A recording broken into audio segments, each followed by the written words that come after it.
আল্লাহ নবী দুনিয়া থেকে চলে যাওয়ার পরে নবী আমার যখন পর্দা নিলেন ওই সময় আবু বকর সিদ্দিকের কাছে খবর এসে গেল, আবু বকর মুসাইলামাতুল কাজ্জাব নামে একটা ব্যক্তি সে নবী পাকের খতমে নবুয়তের বিরোধী করেছে। আল্লাহর কোরআন যেখানে জানিয়েছে ওয়ালাকিন রাসূলুল্লাহ ওয়া খাতামান নবী, আমার নবী পাক হলো সেই নবী। এই মুসাইলামাতুল কাজ্জাব সেই ইসলামের দুশমন, এমন করে ইহুদি খ্রিস্টানদের সহযোগিতা নিয়ে, তাদের অর্থ নিয়ে, তাদের সৈন্য নিয়ে মুসলিম উম্মার মধ্যে ডিবেট করার জন্য সে নিজেকে মিথ্যা নবী দাবি করলো। সে নবী পাকের খতমে নবুয়তের বিরোধী করলো, কোরআনের আয়াতের বিরোধী করে দিল। এই মেসেজটা যখন সিদ্দিক আকবরের কাছে এলো, সাহাবা হুজুর দিগা খেয়ে নিয়ে হযরত আবু বকর সিদ্দিক বৈঠক শুরু করলেন।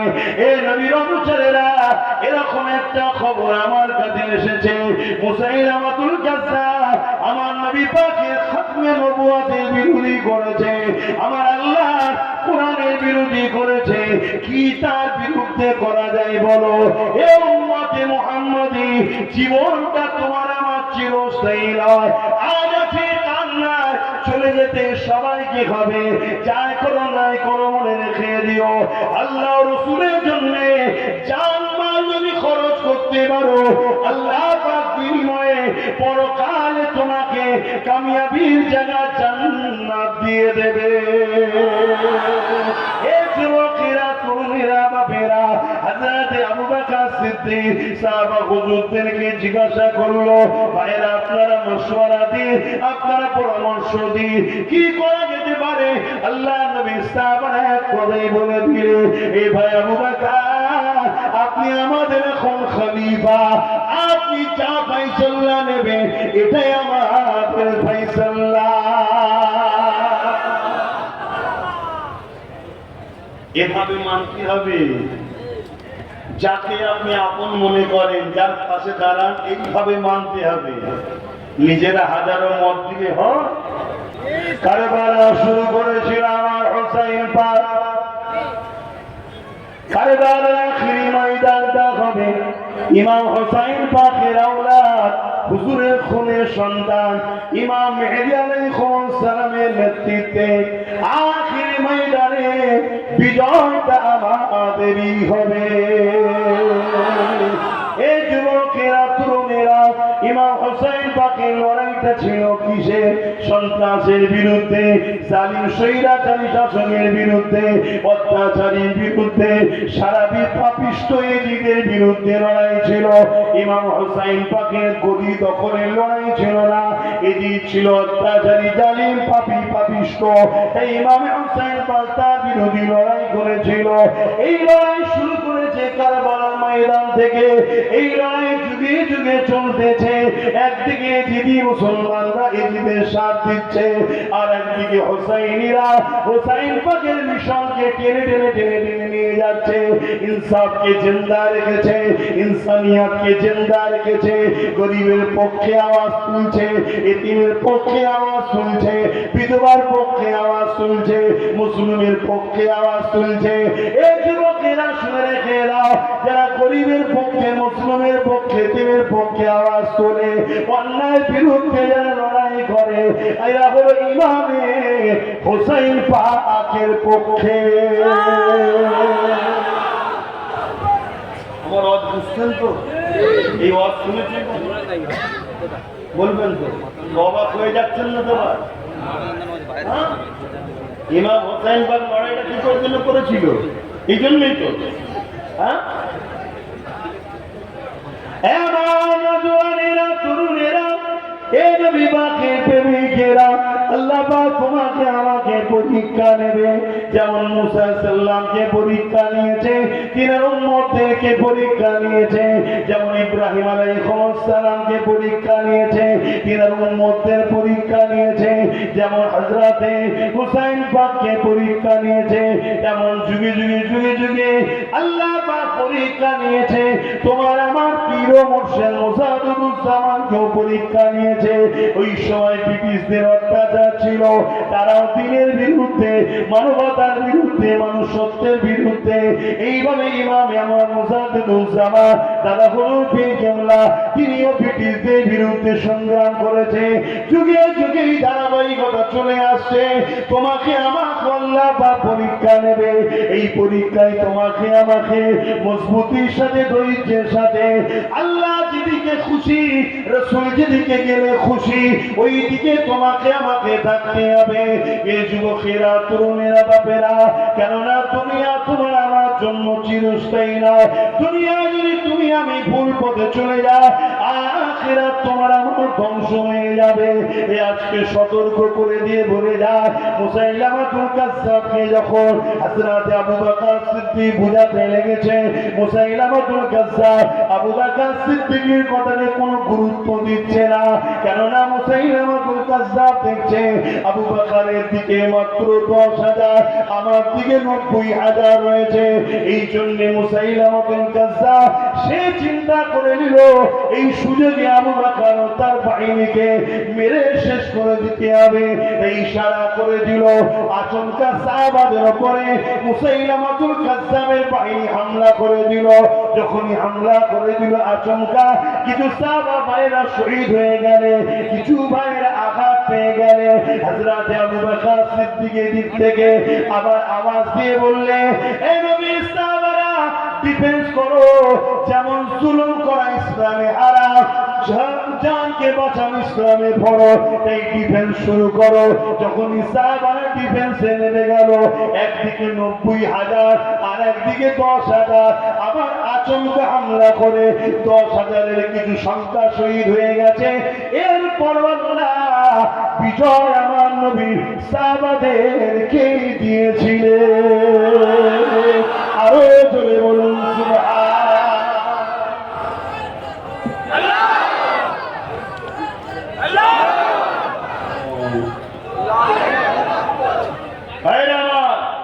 তাহলে এই লড়াই কি আজকে নতুন না আগেও ছিল? আমি আবার একবার বলছি, ইনসাফের নাম কি? বলো, ইনসাফের নাম কি? ইসলাম। মানবতার নাম? খোদার তোকে খানা খাওয়ার নাম? বলো বলো বলো। অসহায়কে আশ্রয় দেওয়ার নাম? অমুসলিম, হিন্দু, দলিত, সাঁওতাল, বাগদি, যেই হোক, মানুষ তারা ভালোবাসা, তাদেরকেও ভালোবাসা, তাদেরকেও নিরাপত্তা দেওয়া, তাদেরও সেবা করা, তারাও বিপদে বললে সাথ দেওয়ার নাম?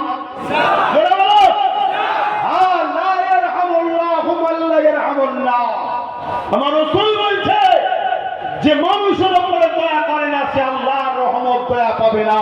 সেই হিন্দু হতে পারে, আদিবাসী হতে পারে, সাঁওতাল হতে পারে, বাগদি হতে পারে, যেই হতে পারে, সে মানুষ, তার উপরে দয়া দেখাতে হবে, তবেই তুমি আল্লাহর দয়া পাবে। এটা ইসলাম। জোরে বলুন সুবহান। এই ইসলামকে যারা টার্গেট করে, নিশ্চিন্তায় জেনে রেখে দিও, তারা মানবতার বিরুদ্ধে, সভ্যতার বিরুদ্ধে, ইনসাফের বিরুদ্ধে, ভাতৃত্বের বিরুদ্ধে, সম্প্রীতির বিরুদ্ধে, তারা একটা মানবরূপী পশু ছাড়া অন্য কিছু হতে পারে না। ঠিক না বেঠে? তাহলে ইসলাম ইনসানিয়ত শিখিয়েছে। তোমার জানা না থাকতে পারে, জানো আগে। কোন বিষয়ে কথা বলতে গেলে আগে জানতে হবে। ঠিক তো নাকি? না জেনে বলে দিলে হয় না। তো যাই হোক, আজ আমরা ভারতবর্ষের মুসলমান, আজকে 15ই আগস্ট, তাই তো নাকি? 15ই আগস্ট আমরা অনেক সবাই জাতীয় পতাকা উত্তোলন করলাম। ঠিক তো? এই জাতীয় পতাকা 3টে কালার দিয়ে সেলাই করেছে যে, সেও কিন্তু মুসলমান।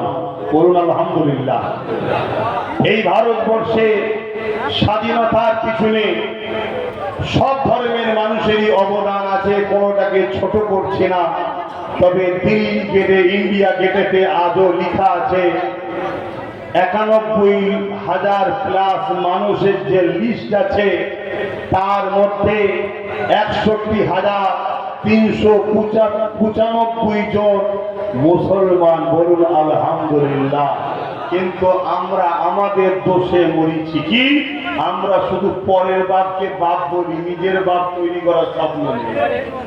আপনি নিজের নেতৃত্ব তৈরি করো, নিজের লিডারশিপ তৈরি করো। আর এখানে আরেকটা কথা মনে পড়ছে, কিছু ছেলে আমাদের সাথে আছে, নাম করেছে আমাদের সাথে আছে, তারাও রিসেন্ট খবর পাচ্ছে একটু ভুল রাস্তায় চলছে, একটু খবর পাচ্ছে একটু ভুল রাস্তায় চলছে। আমি তাদেরকে সতর্ক করে দিচ্ছি, লোভে পাপ, পাপে মৃত্যু। হয় সতর্ক হয়ে যাও, নচেত কিন্তু যেদিন আমি ধরবো সেদিন কিন্তু একেবারেই বাধ্য দেবো। কথা বুঝে আসছে? কেন করে খাবার জন্য এই লড়াই করতে আমরা নামিনি, এই লড়াই করতে আমরা নেমেছি মানুষকে বাঁচাবার জন্য। তো যাই হোক, আজকে সেই স্বাধীন ভারতবর্ষে আমরা ৮০তম পতাকা তুললাম, তাই তো নাকি? দেশ নিয়ে দুটো কথা বলবো, অসুবিধা হচ্ছে? এটাও আমার ইসলামেরই শিক্ষা। জোরে বলুন সুবহানাল্লাহ। আপনারা জানেন কি জানি না, ইসলাম শুধু নামাজ, রোজা, দাড়ি, টুপির নাম নয়। ইসলাম নিজের মাতৃভূমিকে ভালোবাসারও নাম ইসলাম। জোরে বলুন সুবহানাল্লাহ। নিজের মাতৃভূমির সার্বভৌমত্বকে নিরাপদে রাখার নাম ইসলাম। ইসলাম কি বলছে? তুমি তোমার মাতৃভূমিকে ভালোবাসো, তার সার্বভৌমত্বকে নিরাপদে রাখো। আমার রাসূল পাক সাল্লাল্লাহু আলাইহি ওয়াসাল্লাম তিনি তিনার মাতৃভূমি মক্কার জন্য লড়েছে, মক্কার সার্বভৌমত্বকে নিরাপদ করেছেন। জোরে বলুন সুবহানাল্লাহ। আমরা এমন একটা দেশের মানুষ, যে দেশের নাগরিক হয়ে আমরা কি খুশি তো নাকি? জোরে বলুন। আমরা তাই একটা কথা আমরা শুনে আসছি, এটাও একজন মুসলমান লিখেছে, কি সারে জাহাঁ সে আচ্ছা হিন্দুস্তান हमारा, सारे जहां से अच्छा, बोलिए ना, सब मिलके बोलिए, सारे जहां से अच्छा, सारे जहां से अच्छा। दुनिया में जितनी मुल्क है, हर मुल्क से अच्छा हिंदुस्तान हमारा। क्यों हिंदुस्तान हर मुल्क से, सारे जहां से अच्छा हिंदुस्तान? क्यों? क्योंकि हिंदुस्तान हमारे बाप की मुल्क है। बोलिए सुभान अल्लाह। सबसे पहले जन्नत से दो बशर आए हैं, एक आदम सफीउल्लाह, दूसरा अम्मा हव्वा अलैहिस्सलाम। तो প্রথম যে মানুষটা জান্নাত থেকে এসেছে, ওই মানুষটা এসেছিল আমাদের দেশে হিন্দুস্তানে। জোরে বলুন সুবহানাল্লাহ। তিনি কে? বলুন আদম আলাইহিস সালাম। বলুন কে? আদম আলাইহিস সালামটা আমাদের কে হয়? জোরে বলবেন তো? আমাদের আব্বা জান। জোরে বলুন। হিন্দুস্তান हमारे बाप की मुल्क है, এটা আমাদের বাপের দেশ। আলহামদুলিল্লাহ, আমরা সেই দেশে এসে খুশি না বেজার? হ্যাঁ, তো সেই বাপের দেশেতে আমরা হিন্দুস্তানে ডাইরেক্ট জান্নাতের সঙ্গে কানেকশন। কেন? জান্নাত থেকে ডাইরেক্ট এসেছে হিন্দুস্তানে। জোরে বলুন সুবহানাল্লাহ। আরেকটা খুশির কথা বলছি, এজন্য হিন্দুস্তান সব থেকে ভালো। কেন? বাপ আদম আলাইহিস সালামের সাথে দোনো জাহানের সুলতান, নবীর নবী, আকায়ে দো আলম হযরত নবী মুহাম্মদ সাল্লাল্লাহু আলাইহি ওয়াসাল্লামের নূর মুবারক আদম আলাইহিস সালামের পেশিনা মুবারকে হিন্দুস্তানে এসেছে। জোরে বলুন সুবহানাল্লাহ। আরো জোরে বলুন সুবহানাল্লাহ। অতএব সেই হিন্দুস্তানে আমরা এসেছি, জন্ম হয়েছে, এতে আমরা খুশি তো নাকি? এই হিন্দুস্তানকে ভালোবাসতে হবে, এর সার্বভৌমত্বকে নিরাপদে রাখতে হবে, এই দেশের দিকে খেয়াল রাখতে হবে। এটাও আমাদের দায়িত্বের মধ্যে আছে না? না। কিন্তু দেশদ্রোহীর সাথে দল করে, চোরের সঙ্গে দল করে, সমাজ বিরোধীর সঙ্গে দল করে দেশের উপকার করা যাবে? এটা মাথায় রাখতে হবে। তো যাই হোক, আমি সংক্ষেপ করব, তার আগে একটা ছোট্ট কথা, দোয়া চাওয়া দরকার আছে তো নাকি? এটা ছোট্ট কাজ আছে, একটু কাজটা করে নি। সেই কাজটা হচ্ছে এটাই, ছেলেরা যাচ্ছে, যার যা খুশি একটু শরীক হতে হবে। অনেক বাধার মধ্যে দিয়ে জলসাটা হয়েছে, জানেন তো নাকি? হ্যাঁ, এই দেখেন না কত মামলা দিয়েছে। আর এরকম আরো 50টা মামলা দিলে অধিক জলসা করুন, কিয়ামতের দিনে এই মামলার ওসিলায় হয়তো আপনি নাজাত পেয়ে যাবেন। কথা বুঝছেন না, বোঝেন না? এই দেখেন না মামলা দিয়েছে, কারা দিয়েছে বলুন? এই জোরে বলুন তো। মুসলমানই। কেন? এখন নতুন বাপ হয়েছে, বাপকে খুশি করার জন্য মামলা দিয়েছে। শুনছেন তো নাকি? হ্যাঁ, দেখুন। তবে আমি এতটুকু বলে যাচ্ছি, যদি দিনের কাজ করতে গিয়ে আপনার আল্লাহ মরণ নসিবে রাখে, আপনি নিজেকে গর্বিত মনে করেন যে আল্লাহ আপনাকে পছন্দ করেছে। আপনি মামলা দেখাচ্ছেন, আমার মামলার লিস্ট খুললে তো আপনি আরো অজ্ঞান হয়ে যাবেন। শুনছেন? আমারও প্রচুর মামলা আছে, কিন্তু এসবলে কোনোদিন চিন্তা করিনি। কেন? জেলে যাওয়াও একটা সাহাবাদের সুন্নত পালন হয়ে যাবে। জোরে বলুন সুবহানাল্লাহ। ছেলেরা যাচ্ছে, একটু যার যা খুশি দেবেন তো নাকি? কিন্তু কথা বলেন না, হাত তুলে বলুন দেবেন তো নাকি? ছেলেরা জলসাটা করলো, আপনারা খুশি নয়? আবার বেঁচে থাকলে সামনে বছরে যদি করে, আমাকে যদি করে আসবো, আপনাদের আপত্তি আছে? কার কার আপত্তি নেই একটু হাত তোলেন। কার কার আপত্তি নেই হাত তোলেন। আলহামদুলিল্লাহ। তাহলে পকেটে একটু হাত দিতে হবে তো। আর যদি কারো আপত্তি থাকে আলাদা কথা। তো দেন, যার যা খুশি একটু দেন। দরুদ শরীফ আল্লাহুম্মা সাল্লি আলা।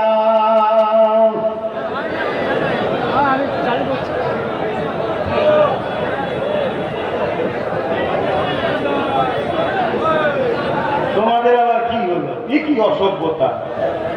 এই যে বললাম না, মার খাচ্ছ কেন? হ্যাঁ, ওই আল্লাহর পক্ষ থেকে চিকে তারা আমার প্রাণ চলে।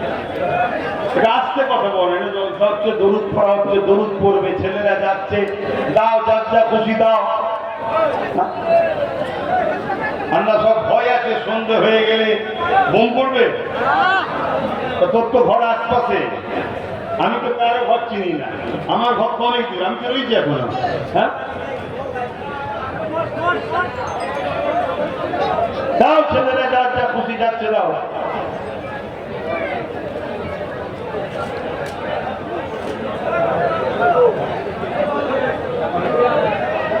ছেলেরা গেছে, কোথায় যান? সময় তো নেই।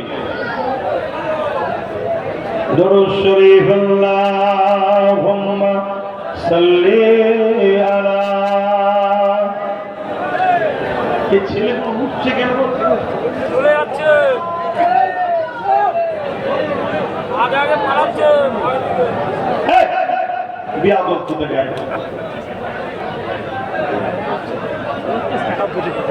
এত খারাপ হয়ে গেছে। এইগুলো তো তোমাদের জলসায় করে নিয়ে চলে যায়, কেউ মোবাইল করবে না। এতগুলো বস্তু নিয়েছিলেন কেন আপনারা? আমি উঠে এই সামলাবো না জলসা করবো, এমনি তো সময় 1.5 ঘন্টা। এই জলসা কমিটিকে বলে দেয়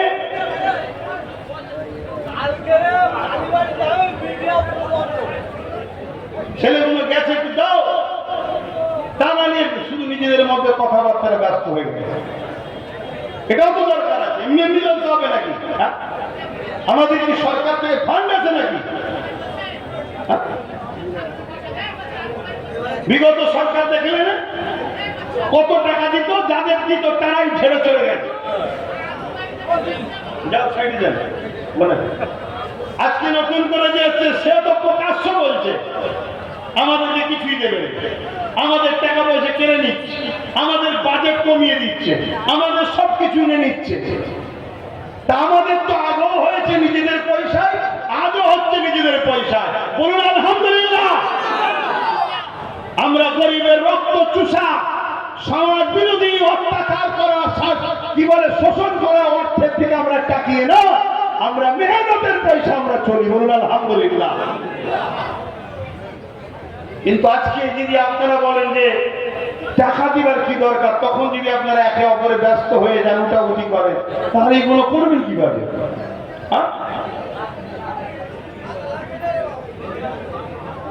আবার কিছু কিছু কি বলি, সব ছেলেদের কথা মনে রাখবেন। আল্লাহ নবী হাদিস পাকের মধ্যে বলেছেন, মন দিয়ে শোনেন, অন্যায় দেখলে হাত দিয়ে রোকো, অন্যায় দেখলে হাত দিয়ে রোকো। যদি হাত দিয়ে রুখতে না পারো মুখ দিয়ে প্রতিবাদ করো, যদি মুখ দিয়ে প্রতিবাদ করতে না পারো অন্তর থেকে ঘৃণা করো, অন্তর থেকে ঘৃণা করো। এই তিনটের মধ্যে কোনো বৈশিষ্ট্য যদি না পাওয়া যায়, রসুল বলছেন তার মধ্যে ঈমান নাই। ঈমানের তিনটে স্তরের মধ্যে যে কোনো একটা নমুনা আপনার মধ্যে থাকা যায়। অন্যায় দেখলে হাত দিয়ে রুখতে হবে, যদি হাত দিয়ে রুখতে না পারো অন্তর থেকে ঘৃণা করো, অন্তর এই মুখ দিয়ে প্রতিবাদ করো, যদি প্রতিবাদ করতে না পারো ঘৃণা করো। আমার হাত দিয়ে রুখার ক্ষমতা নাই। আপনারা যদি 91% গত সরকারকে না দিয়ে যদি আমায় দিতে 100টা যদি হয়ে যেত, আজকে যে বড় বড় ডায়লগ দিচ্ছে না ওরকম ভাবে গাছে বেঁধে ফেলতাম। শুনছেন তো নাকি? হ্যাঁ, অত সহজ নয়। এ দেশ কারো বাপের চাকরি নয় যে যা খুশি তাই করবে। সংবিধানের বিরুদ্ধে কোনো কথা চলবে না। কথা শুনছেন তো নাকি? তা তো কিছু তোমরা করবে না। তোমরা যা করলে, যাদের পিছনে ছুটলে তাদের তো কোনো খবরই নেই। তারা সব এখন ভালোবাসা খুঁজছে, এর সাথে মিশবে না ওর সাথে মিশবে, ওর সাথে মিশবে না ওর সাথে মিশবে, তা খুঁজে বেড়াচ্ছে। শুনছো তো নাকি? আমি শেষবার বলে যাচ্ছি, তোমরা যদি আমার সাথ দিবার মতো দিতে পারো, অবশ্যই তোমাদের এই সমাজ ব্যবস্থাকে পরিবর্তন করে নাই প্রতিষ্ঠিত করতে আমি পারি। কেন সিদ্দিক আকবর কুরাইশ বংশের খুন আছে আমার গায়ে, কিন্তু দিবার মতো দিতে হবে। ডান দিক যেতে বলবো, বাঁ দিক যাবে, হবে না। বাপ দেখা হলো শুধু নরেশ তকবীর আল্লাহ আকবার, আর আগের রাত্রিরে 500 টাকায় গাছ বিক্রি। তাহলে কিছু করার নেই। আর আগামী দিন এত ভয়ানক দিন আসছে, আমি আর বেশি বলবো না, সব তো বলে দিচ্ছি। নবী বলেছেন, তোমার কথাকে যখন সমাজ গুরুত্ব দেবে না, তুমি তাদেরকে বেশি বলতে যেও না। যে তোমার কথাকে মূল্যায়ন করবে তাকে বুঝাও। আমি অনেক বলেছি, আজকে এতটুকু বলে যাচ্ছি, ঐক্য হও, একতা হও ন্যায়ের পক্ষে, জুলুমের বিরুদ্ধে। সেই জুলুমটা যদি কোনো নামদারি মুসলমানও করে তারও বিরুদ্ধে আমরা লড়ব। আর যদি কেউ ন্যায়ের পক্ষে অমুসলিম থাকে আমরা তাকেও সহযোগিতা করব। ঠিক তো নাকি? ন্যায়টা হলো আকিকার জিনিস। আসো সালাম করব, তা একটু সকলে দাঁড়িয়ে যাই। ইয়া নবী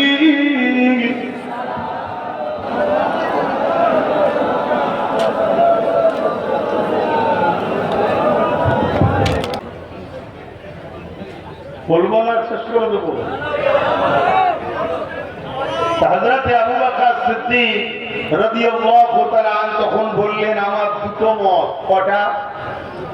নাম্বার 1 ফয়সালা হলো মুসাইলামাতুল কাজ্জাবকে আমি বুঝাবো যে তুমি ভুল করছো, পরিবর্তন হও। তুমি ভুল করছো, পরিবর্তন হও। শুনছেন তো? আর যদি সে তার ভুলকে শুধরে না নেয়, তাহলে তার বিরুদ্ধে আমি লড়াই করব।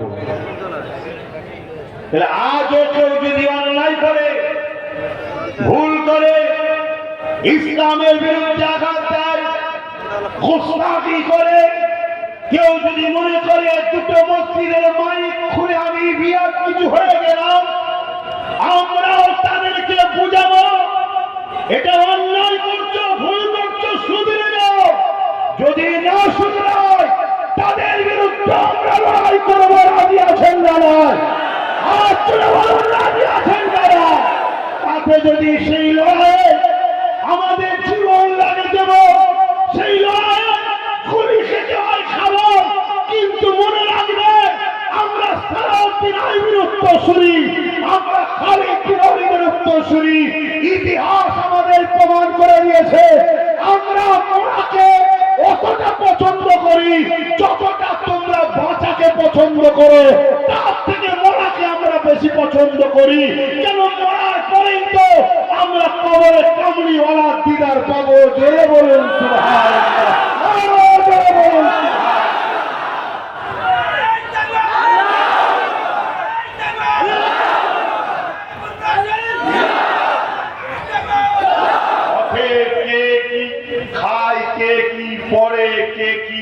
হেঁটে চলে কার কি ধর্ম ওটা আমার বিষয় নয়। আমাদের লড়াই কোন ধর্মের বিরুদ্ধে নয়। কেন ইসলাম আমাকে শিখায়নি অন্যের ধর্মকে গালি দাও। ইসলাম আমাকে শিখায়নি অন্যের ধর্ম নিয়ে কটু কথা বলো। আমাদের লড়াই কোন ধর্মের বিরুদ্ধে নয়। আমাদের লড়াই হলো জুলুমের বিরুদ্ধে, অন্যায়ের বিরুদ্ধে, এবং আমরা পক্ষে হলাম মানবতা, সভ্যতা, ইনসাফের, ইনসানিয়াতের। কিন্তু দুঃখের বিষয় কি জানেন, একটা বাক্য বারবার শুনলেও হাকিকাত এটাই যে লোহা যত শক্তিশালী হোক গাছকে কাটতে পারত না যদি তার স্বাদ গাছ না দিত। অতএব এই সমাজে কিছু নামধারী মুসলমান বর্তমান বেরিয়েছে, আপনাদের এলাকাতেও আছে। এরা নামধারী মুসলমান, এদেরকে আরবিতে বলা হয় মুনাফিক। কি বলা হয়? ঠিক যেমন মুসাইলামাতুল কাজ্জাব, ও নামধারী মুসলমান, কিন্তু ও উম্মতে মুহাম্মাদীর মধ্যে একটা ফিতনা ছড়াবে বলে কি করলো, ইসলামিক দুশ্মন রাষ্ট্রগুলোর থেকে সেনা সহযোগিতা নিল। 90,000 সৈন্য দিয়েছিল মুসাইলামাতুল কাজ্জাবকে পাহারা দেওয়ার জন্য। শুনছেন আমার যুবকরা? 90,000 সৈন্য। হযরতে সিদ্দিক আকবর 10,000 সাহাবাদের নিয়ে বেরোলেন। কোথায় 90,000 আর কোথায়? ধরে বলুন, 90,000টা বেশি না 10,000টা বেশি? 90,000 মুসাইলামাতুল কাজ্জাবের দিকে এবং অস্ত্রধারী ইসলামিক দুশ্মন রাষ্ট্রগুলো দিয়েছে তোকে নিরাপত্তা। আর আবু বকর সিদ্দিক তিনি যাচ্ছে মাত্র 10,000 সাহাবাদের নিয়ে। কারণ কি? শোনো, কারণ হলো এটা, বিজয় কখনো ইসলামের পক্ষের অনুসারীদের সংখ্যা দিয়ে হয়নি। আমাদের বিজয় যতবার হয়েছে ঈমানের পাওয়ারে হয়েছে। জোরে বলুন সুবহান। হযরতে সিদ্দিক আকবর তিনি যাচ্ছেন, তিনি গিয়ে মুসাইলামাতুল কাজ্জাবের কাছে ঢুকলেন, সাহাবাদেরকে বাইরে রাখলেন, রেখে ভেতরে প্রবেশ করলেন করে মুসাইলামাতুল কাজ্জাবকে বলছেন, হে মুসাইলামাতুল কাজ্জাব, যেখানে কোরআন বলছে ওয়ালাকির রাসূলুল্লাহ ওয়া খাতামান নবী, নবী হলো শেষ নবী, আখেরি নবী, নবুয়তের দরজা বন্ধ, তুমি কোরআনের এই আয়াতের বিরোধী করলে, খতমে নবুয়তের বিরোধী করলে, অতএব তুমি এই কথাকে উইথড্র করে নাও, এই কথাকে ফিরিয়ে নাও।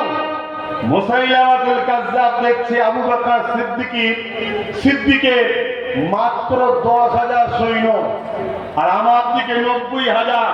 শুনছেন তো ভাই? শুনছেন না? আজকেও কেউ কেউ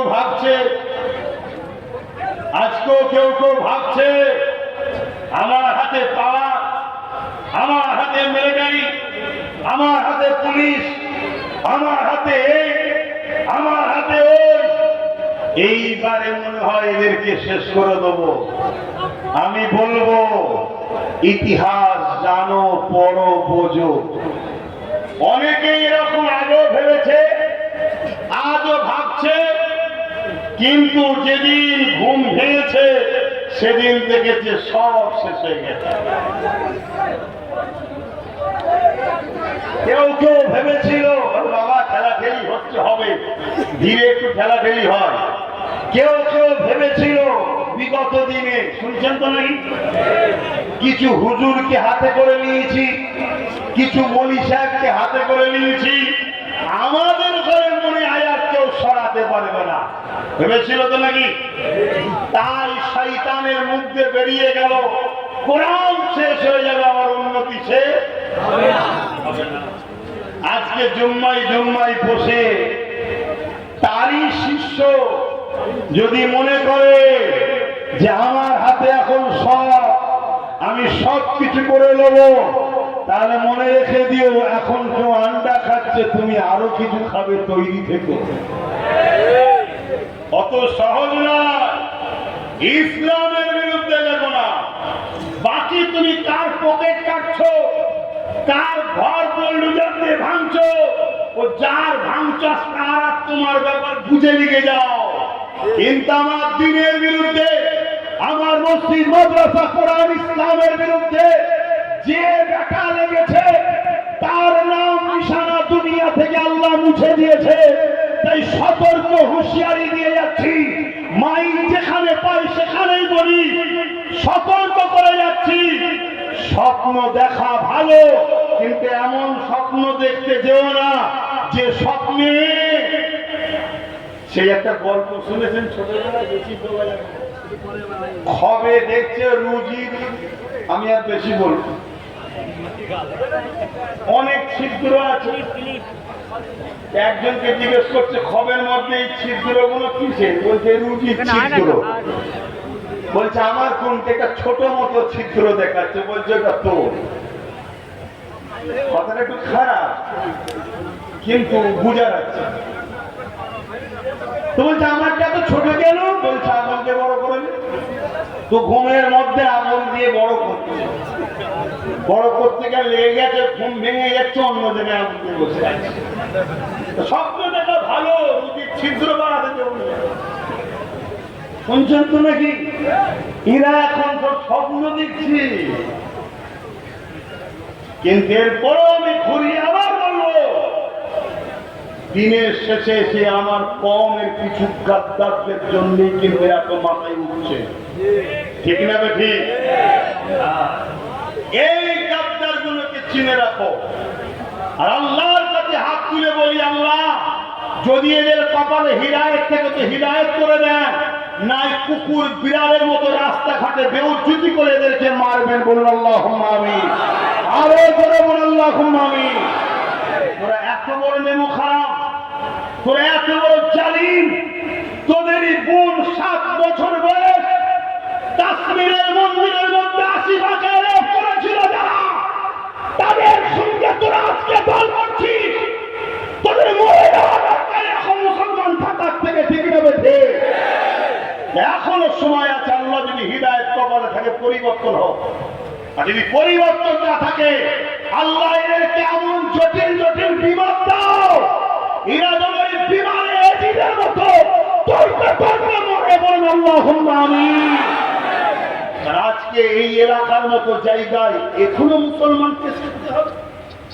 কথা বলুন, এখনো মুসলমানকে কেস খেতে হবে, এখনো মুসলমানকে কেস খেতে হচ্ছে। কেন? একদল গাদ্দার গেলেও আর একদল গাদ্দার উঠেছে আবার সেই মুসলমান। কিন্তু আমার কথায় কষ্ট হচ্ছে নাকি? ভয় লাগছে? ভয় যারা লাগে তারা আপনার সেদিকে শুনে থেকে লাভ নেই। কথা বুঝে আসছে না? যাদের ভয় লাগলে তারা আমার সঙ্গে থেকে লাভ না। কারণ আগামী দিন বিশাল বড় যুদ্ধ হবে।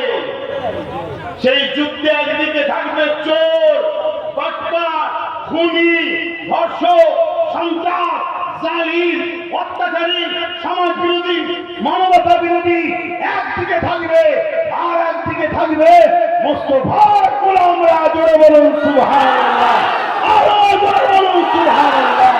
তাদের মিশন হবে মানবতার জন্য, গরিবের জন্য, ইনসাফের জন্য, ইনসানিয়তের জন্য, আল্লাহর জমিনের উপরে অন্যায়কে মিটিয়ে আবার ইমাম মেহেদী আলাইহিস সালামের দ্বারা এই জমিনে শান্তি প্রতিষ্ঠিত করা। জোরে বলুন সুবহানাল্লাহ। সেই লড়াই লড়বেন না আপনারা? ইমাম মেহেদীর দিকে থাকবেন না দাজ্জালের দিকে? মুখে তো বলছেন ঠিকই, যারা সামান্য পদ ও পয়সার জন্য আজকের দাজ্জালদের চেলাই যায়, চেলার সাথে যায়, মনে হয় সেদিন তারা ইমাম মেহেদীর সাথে থাকবে? তাহলে কি ইমাম মেহেদীর সাথে হেরে যাবে নাকি? আমি প্রথমেই বললাম চিঠে গুলো বার করে নিচ্ছে, বিজয় তো আমাদেরই হবে।